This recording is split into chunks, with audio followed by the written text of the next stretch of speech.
अस्सलाम वालेकुम मेरे प्यारे गार्डनिंग फ्रेंड्स। जैसा कि मैंने आपसे वादा किया था कि मैं कुछ बातें करूंगी सकुलेंट्स को ग्रो करने के बारे में। काफ़ी लोगों ने पूछा कि सकुलेंट्स को कैसे ग्रो किया जा सकता है, सकुलेंट्स और कैक्टसेस दोनों को। तो मैंने सोचा कि इसके ऊपर थोड़ी सी जो मेरी पर्सनल यूज़ की गई टिप्स हैं वो आपसे मैं शेयर कर सकूं, ताकि जो लोग समझते हैं कि सकुलेंट्स को या कैक्टाइस को उगाना बड़ा मुश्किल काम है, उनकी थोड़ी सी हेल्प हो जाए। लेकिन सबसे पहली बात यह है कि सकुलेंट्स को उगाने के लिए जो इम्पॉर्टेंट चीज़ है वो है कि उनके लिए आप कौन सा मीडियम यूज़ कर रहे हैं। मैं जो यूज़ करती हूँ मैं अपना बताऊँगी। एक तो आप ये देखें कि ये पहले तो मैं आपको दिखाऊँ अपने जो मेरे ये कैक्टसेस की एक है गार्डन बना हुआ है, फेरी गार्डन। इसमें मुख्तलिफ़ टाइप्स के जो हैं वो कैक्टसेस लगे हुए हैं जो आप देख सकते हैं। और ये जो है ये इसका जो पॉट है ये तकरीबन 4 इंच जो है वो डीप है। और इसी तरह ये मेरा एक पॉट है जो कि ये जो आम आटा गूंदने वाली होती है, क्या कहते हैं इसको, कुनाली हम तो पंजाबी में इसको बोलते हैं, और कुंडे भी इसको बोलते हैं, तो वो है। और ये भी तकरीबन 3 इंच इसकी मोटाई है। अच्छा, इसी तरीके से ये देखिए ये एक ट्रे है जो कि शायद हार्डली 2-2.5 इंच गहराई है। तो इम्पॉर्टेंट बात यह है कि सकुलेंट्स को उगाने के लिए बहुत ज़्यादा डीप आपको बर्तन की ज़रूरत नहीं होती, डीप पॉट की ज़रूरत नहीं होती, बल्कि 3-4 इंच जो हैं वो मैक्सिमम होते हैं, क्योंकि इनकी कोई रूट्स जो होती हैं वो बहुत ज़्यादा नीचे तक नहीं जाती, शैलो मिट्टी में ये लग जाते हैं। अब अगली चीज़ ये है कि मिट्टी इसके लिए बड़ी इंपॉर्टेंट है कि मिट्टी कैसी होनी चाहिए।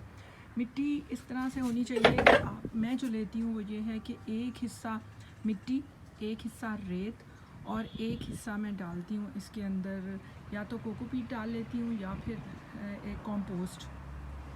और मिट्टी जो है वो भुरभुरी होनी चाहिए, इस तरह की मिट्टी नहीं होनी चाहिए। ये देखें, जैसे ये अब मैं दिखाऊँ आपको, ये मिट्टी है बिल्कुल नर्म मिट्टी है, जिसमें हालांकि आप देखें खुश्क है ये, लेकिन ये है कि ये नर्म मिट्टी है। कि अगर मिट्टी हार्ड होगी तो सकुलेंट्स की जो जड़ें होती हैं वो इसके अंदर फैल नहीं सकती। वो पोरस मिट्टी होनी चाहिए ताकि जड़ों को अंदर प्रॉपर ब्रीथ करने का मौका मिले और जड़ें जो हैं वो फैल भी सकें। अगर हार्ड होगी मिट्टी तो फिर जड़ें जो हैं, क्योंकि इसकी बड़ी नाजुक सी जड़ें होती हैं और वो फिर और शैलो होती हैं, इस वजह से वो सख्त मिट्टी के अंदर वो फैल नहीं सकती। तो आपको जैसे मैंने बताया कि मैं जो लगाती हूँ वो ये है कि एक हिस्सा मिट्टी, एक हिस्सा रेत और एक हिस्सा कंपोस्ट या कोकोपीट। इसकी वजह से जो है वो मिट्टी जो है वो बड़ी मज़े की रहती है। और ये देखें, ये मैंने तकरीबन कोई 1 साल हुआ है ये इस पॉट में लगाए हुए हैं, और आपको ये नई इनकी नज़र आ रही होंगी, ये सब के सब इनके नए लीव्स जो हैं वो निकल रहे हैं। और ये जो मेरा पॉट है ये काफ़ी पुराना है, आप ये देखें ये तकरीबन 2-3 साल है और इसी के अंदर चल रहा है। और इसके अंदर बेसिकली क्लांचूस लगे हुए हैं ज़्यादातर, और कैक्टस भी लगे हुए हैं, क्लांचू भी लगे हुए हैं। अगर मैं इनको करीब करके दिखाऊँ, ये मुख्तलिफ़ किस्म के इसके अंदर काफ़ी ज़्यादा सारे इसके अंदर वो लगे हुए हैं। ये देखें, अब आप बिल्कुल करीब से देखें तो काफ़ी सारे जो बेबीज़ हैं वो आप इनको देख सकते हैं। ये मैं जूम इन करके दिखा रही हूँ कि इनके बेबीज़ साथ साथ ग्रो कर रहे हैं। और ये क्लांचू जो हैं 2-3 टाइप के लगे हुए हैं, और इनमें ये काफ़ी ज़्यादा इन्होंने फूल वगैरह निकाले हुए हैं। और इनको मैं कटिंग करती रहती हूँ क्योंकि ये बहुत ज़्यादा बड़ा हो गया था और इसको फिर मैंने कटिंग की हुई है। इसी तरह अब ये मेरा पॉट है, इसके अंदर भी 2-3 टाइप के सकुलेंट्स लगे हुए हैं, और एक इसमें कैक्टस लगा हुआ है, और इसमें एक रॉक लगी पड़ी हुई है, फिर इसी साथ इसमें एक जेड का भी पौधा लगा हुआ है। इसी तरह वो जो पीछे है उसमें मदर ऑफ़ मिलियंस लगा हुआ है, और मुख्तलिफ़ किस्म के वो लगे हुए हैं, जेली बीन्स हैं जो सकुलेंट होती है। इसी तरह ये जो मेरी ट्रे है इसके अंदर मैंने मुख्तलिफ़ किस्म के सकुलेंट्स लगाए हैं, और ये देखिए, और यही वही बिल्कुल मीडियम है मिट्टी का, रेत और कंपोस्ट का, और ये इसमें ग्रो कर रहे हैं। ये देखें, ये जो छोटे पत्ते हैं अगर आप बहुत करीब से देखें तो इनमें से जड़ें निकल आई हैं और ये जब पत्ते गिरते हैं तो ऑटोमेटिकली इनके बेबीज़ जो हैं वो बनने लग पड़ते हैं। अगर आप देखें वो छोटे छोटे आपको बेबीज़ जो हैं वो नज़र आएंगे। अच्छा, इसमें इम्पॉर्टेंट चीज़ ये है कि कैक्टसेस और जो सकुलेंट्स होते हैं इनको बहुत ज़्यादा जो डिस्टर्बेंस होती है वो पसंद नहीं होती है। आपको इनकी ना तो गोडी करनी पड़ती है और ना ही इनको ओवर केयर आपको करनी पड़ती है, बल्कि आप जस्ट इसको लगाएं और फिर एक कोने में इसको रख दें बस। और पानी जो है इसको उस वक्त दें जब आप समझें कि बिल्कुल पानी जो है वो ड्राई हो गया है। पानी आपने बहुत ज़्यादा नहीं देना। मैं तो हफ्ते में एक दफ़ा पानी देती हूँ और या फिर मैं कभी इनके पानी का ऊपर स्प्रे कर देती हूँ, क्योंकि जितना कम इनको पानी दें उतने ये सही रहते हैं। अब पानी की मुनासिबत ये है कि जैसे कराची वगैरह वहाँ पे पानी में नमी बहुत ज़्यादा होती है और अक्सर लोग कहते हैं कि हमारे कैक्टसेस मर जाते हैं। उसकी वजह यही है कि एक तो पानी में नमी होती है, ह्यूमिड मौसम होता है, तो वहाँ से वो नमी खींच लेते हैं, इसलिए उनको फिर वाटर करने की इतनी ऐसा ज़रूरत नहीं होती है। लेकिन जैसे जो बहुत पंजाब के खुश्क इलाके हैं वहाँ पे जो है वो कुछ दिनों के बाद इनको पानी देना चाहिए। अच्छा, अब इनको आपको मैं बताऊं इनकी जो रिक्वायरमेंट है रोशनी की और धूप की वो क्या है। अब बेसिकली तो ये आउटडोर होते हैं, जितने भी सकुलेंट्स और कैक्टसेस होते हैं ये आउटडोर होते हैं। अब अक्सर लोग ये कहते हैं कि जब हम पौधा लेके आए हैं तो घर में लाके मर गया है। होता ये है कि अक्सर जो पौधे होते हैं वो वहाँ पे नर्सरीज़ में ग्रीन हाउसेस में पड़े होते हैं, और जब ग्रीन हाउसेस में एक ख़ास किस्म का उन्होंने एनवायरनमेंट क्रिएट किया होता है, जब आप उसको घर में लाते हैं तो पौधा जो है वो थोड़ा उसमें स्ट्रेस में चला जाता है। अब आपको हमेशा ये देखना है कि जो भी पौधा है पहले उसको, अगर आपने अंदर उसको पाला है तो फिर आपको आहिस्ता आहिस्ता उसको आउटडोर को इंट्रोड्यूस करवाना पड़ता है, और अगर पौधा बाहर रहा है तो इसी तरीके से आहिस्ता आहिस्ता अगर आपने उसको इंडोर रखना है तो आप उसको एकदम से अंदर नहीं ले जा सकते। मेरे जो सकुलेंट्स और कैक्टसेस हैं ये ज़्यादातर शेड के नीचे पड़े होते हैं, बिकॉज़ शेड, क्योंकि जो सकुलेंट्स होते हैं वो अपना कलर भी चेंज कर लेते हैं, और यहाँ पे इस्लामाबाद में कभी होता है कि गर्मियों में बहुत ज़्यादा धूप पड़ती है तो मर भी जाते हैं। तो इसलिए मैं इनको शेड के नीचे रखती हूँ और शेड के नीचे ये जो है बहुत अच्छे ग्रो करते हैं। सर्दियों में अक्सर लोग कहते हैं कि हमारे पौधे मर जाते हैं। अब सर्दियों में भी यही है कि जब बहुत ज़्यादा बारिशें होंगी या बहुत ज़्यादा सर्दियों में वो रात के टाइम नमी बहुत ज़्यादा हो जाती है तो फिर पौधे जो हैं वो मर सकते हैं। बड़ा पौधा मरता नहीं है, लेकिन छोटे जो पौधे होते हैं, बेबीज़ जो होते हैं, या इस तरह से लैदा जो लगे हुए होते हैं, वो फिर उनके मरने के चांसेस ज़्यादा होते हैं।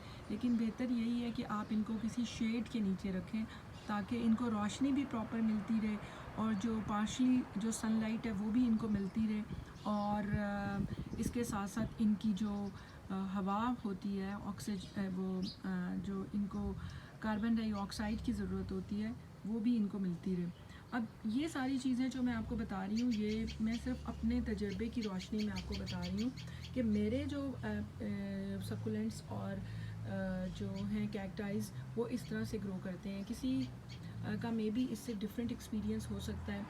अच्छा, फिर ये है कि एक चीज़ मैंने तजर्बा किया है कि जब इनको आप इकट्ठा मिक्स्ड करके लगाते हैं, ये देखें जैसे बहुत सारे इसमें इकट्ठे लगे हुए हैं कैक्टसेस और सकुलेंट्स की मुख्तलिफ टाइप्स, तो ये बहुत बेहतर ग्रो करते हैं, क्योंकि कुछ सकुलेंट्स ऐसे होते हैं जिनकी वाटर रिक्वायरमेंट ज़्यादा होती है, कुछ की कम होती है, तो फिर ये बैलेंस हो जाता है जब आप इनको इकट्ठा लगाते हैं।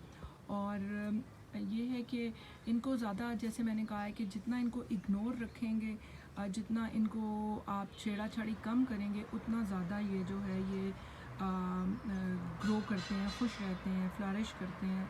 बस आते जाते हेलो हाय इनके साथ काफ़ी है, लेकिन इनको बहुत ज़्यादा छेड़ना या इनकी गोदी करना या ये, अब जैसे ये वाली जो मेरी ट्रे है इसको बहुत ही मैं कम पानी देती हूँ, क्योंकि ये मैंने अंदर जो मेरा एक सन रूम है उसमें रखा हुआ है, तो इसकी वाटर रिक्वायरमेंट बड़ी कम है और ये माशाल्लाह बड़ा अच्छा थ्राइव कर रहा है।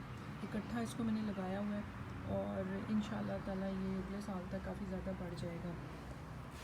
अब इसके ऊपर अगर आपको कोई भी चीज़ के बारे में क्वेश्चंस करने हो तो आप मुझे कमेंट्स में क्वेश्चंस कर सकते हैं, और आई विश कि जिन लोगों को प्रॉब्लम होता है, मेरे ख़्याल में वो सबसे जो ज़्यादा प्रॉब्लम होता है वो मिट्टी का होता है कि मिट्टी जो है, जो आम प्लांट्स वाली मिट्टी है, वो लोग वो यूज़ करते हैं, जिसकी वजह से फिर मिट्टी बहुत सख्त हो जाती है, और चूँकि इसकी सक्कुलेंट्स की गोडी नहीं करनी होती, इसलिए ये फिर सख्त मिट्टी जो है उसमें इनको प्रॉब्लम होती है। तो रेतली, बिकॉज़ ये बेसिकली रेतली इलाके का पौधा है, ज़्यादातर रेगिस्तानों में होते हैं कैक्टसेस भी और सक्कुलेंट्स भी, तो इस वजह से फिर इनकी जो है वो मिट्टी रेतली होनी चाहिए, सख्त मिट्टी में ये ग्रो नहीं करते हैं।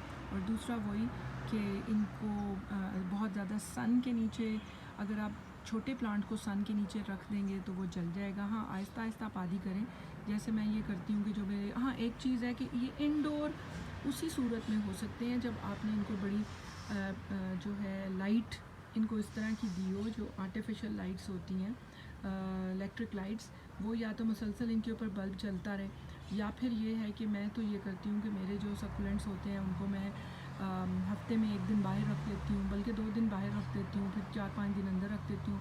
अब मेरे पास चूँकि मुख्तलिफ़ किस्म के पॉट्स हैं, तो फिर मैं रिप्लेस करती रहती हूँ कि अंदर जो पॉट्स पड़े हैं उनको बाहर ले आई, और जो बाहर प्लांट्स होते हैं उनको मैं अंदर ले आई। तो इस तरीके से ये फिर मज़े से ग्रो करते हैं। ये मैं आपको अपने कुछ मज़ीद सक्कुलेंट्स दिखा देती हूँ। अब जैसे ये है, ये माशाल्लाह अंडर द शेड ही पड़ा हुआ है, और इसने कितने बेबीज़ हैं जो इसके निकल रहे हैं, और बड़ा अच्छा ये ग्रो कर रहा है। इसी तरीके से ये है एक, ये भी मिक्स्ड लगा हुआ है सारा, मुख्तलिफ़ किस्म के। ये आप देखें, इसमें भी ये सब इनके बेबीज़ जो हैं वो निकले हुए हैं, और ये इकट्ठा इसमें ग्रो कर रहे हैं। मेरे जो सक्कुलेंट्स हैं वो ज़्यादातर मैंने मिक्स करके लगाए हुए हैं, ताकि ये ज़्यादा खूबसूरत भी लगते हैं, और फिर ये है कि एक दूसरे के साथ बहुत अच्छा सा ग्रो करते हैं। ये एक सक्कुलेंट्स की एक, ये इकट्ठी एक है, छोटी सी है, देखें बिल्कुल, अगर आप दूर से देखें तो ये एक छोटा सा पॉट है, जिसमें 4-5 साइड्स बनी हुई हैं, और मुख्तलिफ़ टाइप के इसमें सक्कुलेंट्स जो हैं वो लगे हुए हैं। तो उम्मीद है कि आपको पसंद आया होगा, और अगर कोई आपका क्वेश्चन होगा तो I am there to answer your question. Thank you very much, stay blessed.